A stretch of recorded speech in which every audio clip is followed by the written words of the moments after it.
Hi guys, it's me again from home. At school, you're normally going to use a 6010 for pipe root. You're going to use 6010 for high penetration rod. On an AC welder, we're going to use 6011. 6011 is a little bit more AC friendly, and you'll notice that the two of them weld nearly identical. So, I have a flat L over here. I have my amperage set. We'll get to it and you'll see that they are nearly identical.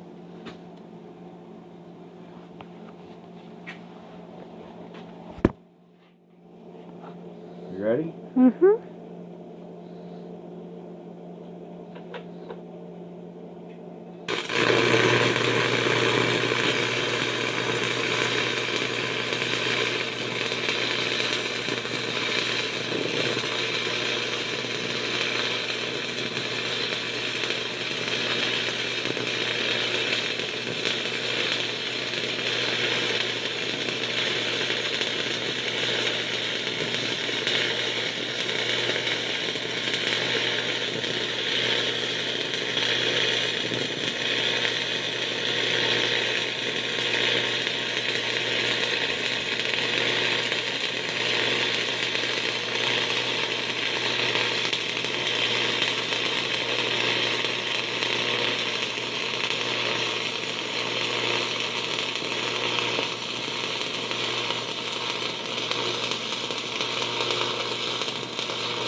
As you can see, it looks just like a 6010 rod.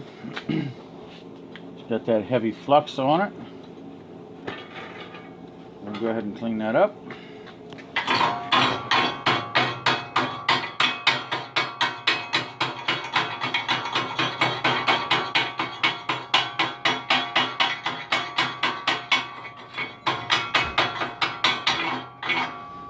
I'll go ahead and hit it with the wire wheel.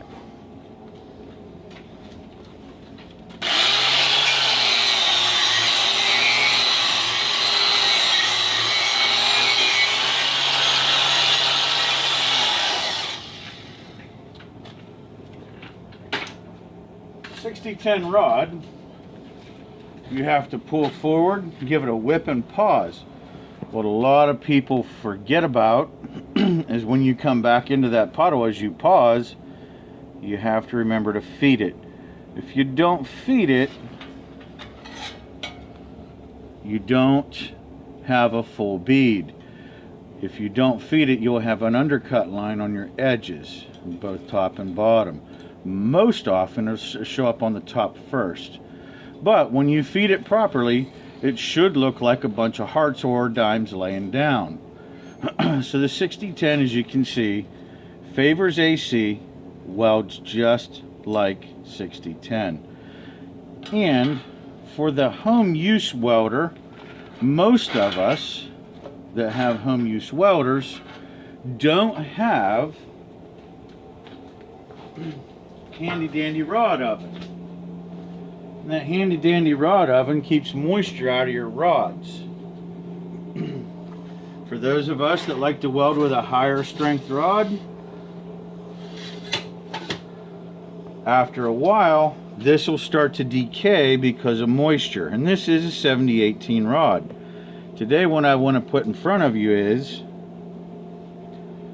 if you're going to do things at home and you're not going to use a 7018 rod, but you want the 70,000 psi strength, you can use a 7014 rod.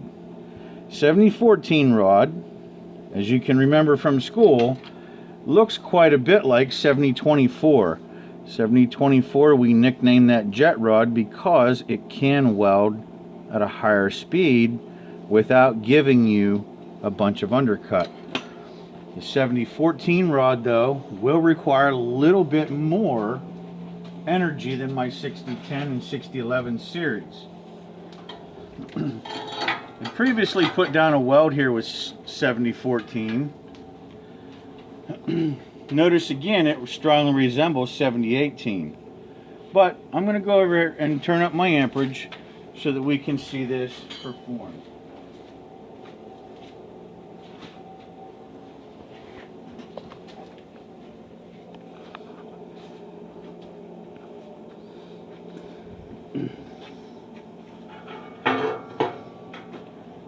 Before we get too far, I'm going to tack this down so it doesn't want to run around.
As you can see, the 7014 does not have that heavy mineral flux on it like 7018 does, and it leaves a similar flux on it to 6013.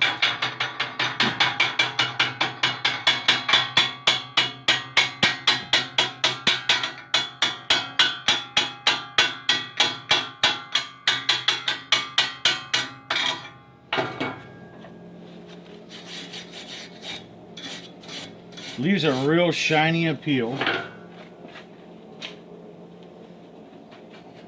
and it can be stacked.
And it can be run pretty hot. This weld's run pretty hot, laid in flat and smooth, has a nice shiny appeal to it. It does not require a rod oven and will stay on the shelf for years without any breakdown of the flux, just simply because it doesn't have that mineral in it like your 7018 would have.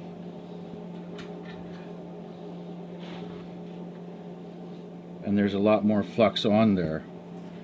So when the 7018 is left laying around in an open box in the back room of a storage facility, it'll gain moisture. It'll start to break it down. You can get the same 70,000 psi tensile strength, but this won't break down over time. Now, there is a drawback. The drawback to it is this stays hotter a little longer. If it stays hotter a little longer, you notice how it lays in real smooth, real flat. That's because that puddle's staying hotter for a longer period of time. Those minerals, they're harder to burn off, but they also aid in cooling. So this weld's actually going to go in a little hotter. So for those of you guys that are at home right now, not able to be at school, we have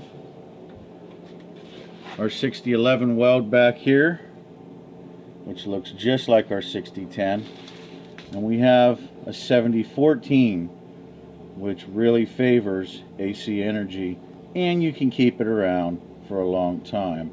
It won't decay and it won't give you a problem. Gives you that higher tensile strength on a repair job.